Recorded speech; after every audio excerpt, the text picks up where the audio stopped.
Hi hello नमस्कार, मी प्रियंका माय word माय life या चॅनलवरती तुम्हा सगळ्यांचे पुन्हा एकदा मनापासून स्वागत करते।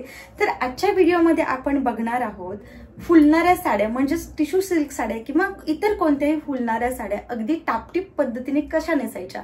तर अशा काही साड्या असतात आपल्याकडे जणू काही एखाद्या लहान मुलाला बुक्का मारल्यानंतर कसा तो रागाने रुसून फुगून बसतो, अगदी तशा फुगणाऱ्या फुलणाऱ्या साड्या आपल्याकडेही असतात।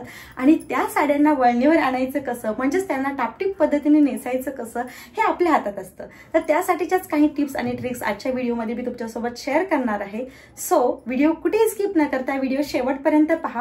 व्हिडिओ थोडा जरी आवडला तर व्हिडिओला लाईक, शेअर आणि अर्थात चॅनलला अजून सबस्क्राईब केलं नसेल तर सबस्क्राईब सुद्धा करून घ्या। आणि हो, बेल आयकॉन प्रेस करायला अजिबात विसरू नका, कारण जेव्हा मी नवीन व्हिडिओ अपलोड करते तेव्हा त्याची सगळ्यात अगोदर नोटिफिकेशन तुम्हाला मिळते। सो चला तर मग आता जास्त वेळ न घालवता व्हिडिओला सुरुवात करूया। तर इथे मी अशा प्रकारची एक टिश्यू साडी घेतलेली आहे जी की खूप जास्त फुलते आणि एकदम कडक असं त्याचं कापड आहे। त्या अगोदर पेटीकोट वेअर करण्याची एक योग्य पद्धत मी तुमच्यासोबत शेअर करते। तर माझ्या सवयीमुळे हा जो पेटीकोटचा जो नाडा आहे तो मी डाव्या बाजूला बांधत होते, पण एका सबस्क्रायबरने सांगितलं की तो जो नाडा आहे तो डाव्या बाजूला बांधण्याऐवजी उजव्या बाजूला बांधा, जेणेकरून तुम्हाला हवा तेव्हा तो सैल किंवा आवळ करता येईल आणि जो आपण डाव्या बाजूची जी फिटिंग असते आपल्या साडीची ती सुद्धा खराब होणार नाही। त्यामुळे हा नाडा बांधत असताना आपल्याला नेहमी उजव्या बाजूला बांधायचा आहे। त्यानंतर बघा इथे जे एक्स्ट्रा फॅब्रिक जे असतं आपल्या पेटीकोटचं ते आपल्याला सरकवून दोन्ही बाजूला घ्यायचं आहे, जेणेकरून समोरचा भाग एकदम सपाट होईल आणि आपली साडी फुगल्यासारखी दिसणार नाही। त्यानंतर इथे मी साडी घेतलेली आहे बघा, एकदम जास्त अशी फुलते ही साडी आणि अशा प्रकारच्या ज्या साड्या असतात त्याच्या प्लीट्स काढणं खूप जास्त अवघड जातं आपल्याला। तर त्याविषयीच्या तर टिप्स आपण बघणारच आहोत, पण त्या अगोदर जे कोणते फुटवेअर तुम्हाला साडीवरती घालायचे असतील, हिल्स असू देत किंवा कोणतेही असू देत, ते तुम्ही अगोदरच घालून घ्या, जेणेकरून तुम्हाला साडीच्या लेंथचा अंदाज येऊन जाईल। तर इथे अशा प्रकारची साडी आहे, पूर्ण प्लेन आहे, फक्त पदराला थोडासा वेगळा असा काट आहे। आता इथे आपण खोचणीचा जो भाग आहे तो पहिल्यांदा खोचून घेऊयात। तर हा खोचणीचा भाग खोचत असताना वरच्या बाजूला थोडासा काट फोल्ड करून तो आतमध्ये अशा पद्धतीने टक करून घ्यायचा आहे। आणि नेहमी जसं मी तुम्हाला सांगते की समोरून पाहिल्यानंतर आपला जो पेटीकोट आहे तो दिसला नाही पाहिजेत, अशा पद्धतीने हा खोचणीचा भाग खोचायला सुरुवात करायची आहे। म्हणजेच अगदी उजव्या पाय आपला जिथं स्टार्ट होतो त्याच्या पलीकडच्या बाजूने अशा पद्धतीने खोचायला सुरुवात करायचं आणि आपल्या सभोवताली त्याचा एक राऊंड व्यवस्थित खोचून घ्यायचा। पूर्णपणे आपण आतमध्ये हात टाकून तो जो काट आहे तो कुठेही फोल्ड न होऊ देता आतमध्ये टक करून घ्यायचा आहे। त्यानंतर पूर्ण एक राऊंड कंप्लीट करून झाल्यानंतर आता आपण पदर काढून घेणार आहोत। तर पदराचा पार्ट अशा पद्धतीने हातामध्ये घेतलेला आहे मी। पदराचा पार्ट रँडमली अशा पद्धतीने हातामध्ये एकसारखा करून घ्यायचा किंवा एकसंध करून घ्यायचा। त्यानंतर पाठीमागच्या बाजूने फिरवून घेऊन तो पुढच्या बाजूला घ्यायचा आणि आपल्या डाव्या खांद्यावरती ठेवून द्यायचा। आता डाव्या खांद्यावरती ठेवल्यानंतर जेवढी तुम्हाला पदराची उंची किंवा लांबी हवी आहे तेवढी तुम्ही ठेवून घ्या। म्हणजे कोणाला कमी लागतं, कोणाला जास्त लांबीचा पदर लागतो, त्यानुसार तुम्ही हा पदर ठेवून घ्या। आणि त्यानंतर हा जो कमरेवरचा काट आहे तो इथं अशा पद्धतीने खोचून द्या, जेणेकरून तुम्हाला पदराच्या लांबीचा अंदाज येईल।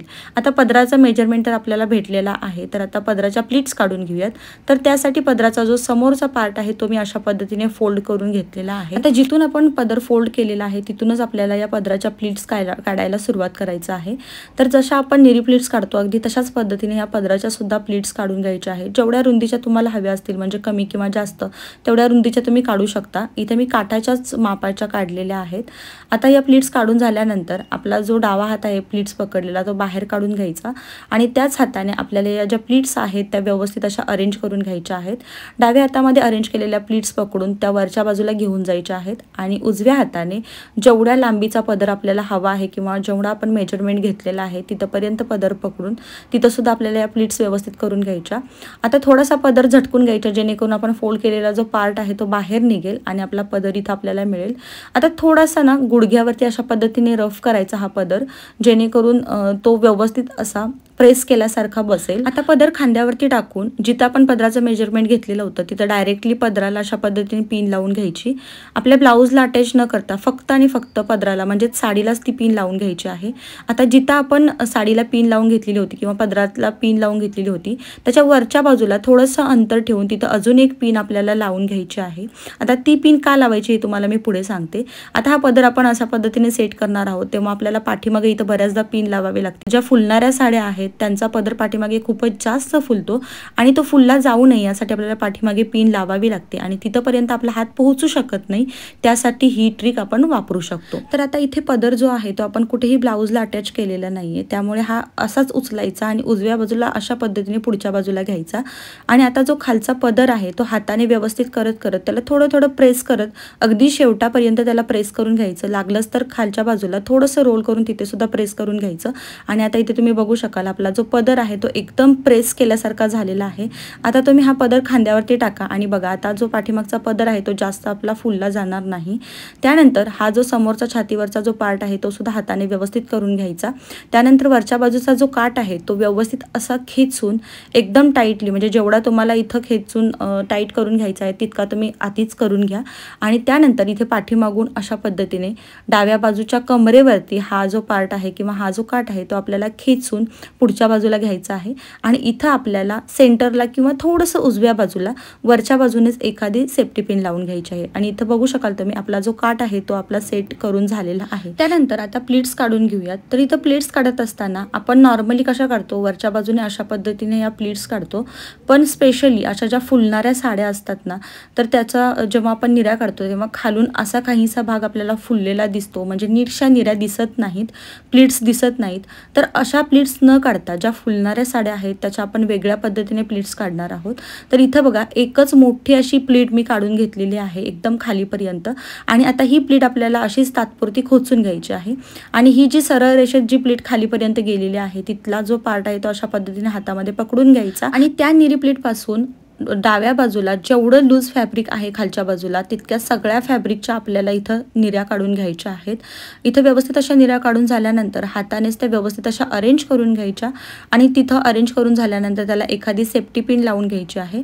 सेफ्टी पिन लावून झाल्यानंतर हा जो निऱ्या काढलेला पार्ट आहे तो आपल्याला उजव्या पायामध्ये अशा पद्धतीने दाबून ठेवायचा आहे आणि वरती जी आपण खोचलेली पहिली निरी प्लेट होती ती उकसून घ्यायची आणि ती निरी प्लेट हातामध्ये व्यवस्थित पकडून त्यानंतर त्यानुसार खाली जशा आपण निऱ्या काढून घेतलेल्या आहेत त्यानुसार एक एक निरी प्लेट वरच्या बाजूला अशा पद्धतीने व्यवस्थित पकडत जायची आणि इथे तुम्ही बघू शकाल एकदम परफेक्टली अशा या निरी प्लेट आपल्या निघून येतात।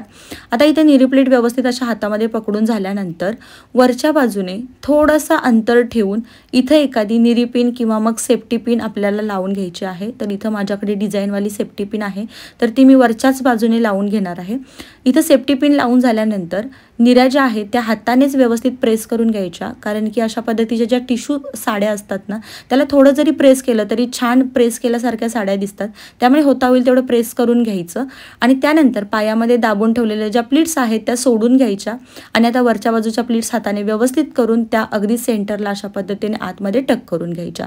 आता या प्लीट्स टक करून झाल्यानंतर इथं जे लूज फॅब्रिक आहे किंवा एक्स्ट्रा फॅब्रिक आहे ते आतमध्ये टक करून घ्यायचं। त्यानंतर कमरेचा भाग वगैरे हाताने व्यवस्थित करून घ्यायचा आणि खाली लावलेली जी निरीला पिन होती ती आपण काढून घ्यायची आहे आणि इथे तुम्ही बघू शकाल एकदम परफेक्टली अशा निऱ्या आपल्या निघून आलेल्या आहेत आणि कितीही टिश्यू साडी असू देत कितीही फुलणारी साडी असू देत अगदी अशा पद्धतीने जर तुम्ही निरी प्लीट काढलात तर तुमच्या निऱ्या ज्या आहेत त्या एकदम परफेक्टली निघून येतील आणि कोणाच्या मदतीची सुद्धा गरज लागणार नाही। कितीही कडक साडी असू देत किंवा कितीही फुलणारी साडी असू देत तुम्ही जर या ट्रिक्स वापरून जर साडी वेअर केलात तर नक्कीच तुमची साडी अगदी परफेक्टली आणि चापून चोपून बसेल, तेही कोणाच्याही मदतीशिवाय। सो या ट्रिक्स नक्की वापरून बघा, तुम्हाला सुद्धा फुलते म्हणून न आवडणारी साडी तुमच्या आवडीची होऊन जाईल। तर हा होता आजचा व्हिडिओ। आय होप हा व्हिडिओ तुम्हाला आवडला असेल आणि या व्हिडिओ मधून तुम्हाला काही ना काही टिप्स ट्रिक्स मिळाल्या असतील आणि हा व्हिडिओ पाहिल्यानंतर नक्कीच तुम्ही अशा फुलणाऱ्या साड्या एकदम टापटीप आणि चापून चोपून नेसणार आहात। सो या ट्रिक्स नक्की वापरून बघा, तुम्हाला सुद्धा नक्की आवडतील। तर चला आजचा व्हिडिओ इथंच थांबवते। तुम्हाला जर हा व्हिडिओ आवडला असेल तर प्लीज कॉमेंटमध्ये सांगायला विसरू नका आणि हो त्याचबरोबर तुमच्या जास्तीत जास्त मैत्रिणींपर्यंत हा व्हिडिओ पोहोचवा, त्यांना सुद्धा सबस्क्राईब करायला सांगा। चला तर मग आजचा व्हिडिओ इथंच थांबवते, पुन्हा भेटूया अशाच एका नवीन आणि गोडशा व्हिडिओमध्ये। तोपर्यंत बाय बाय।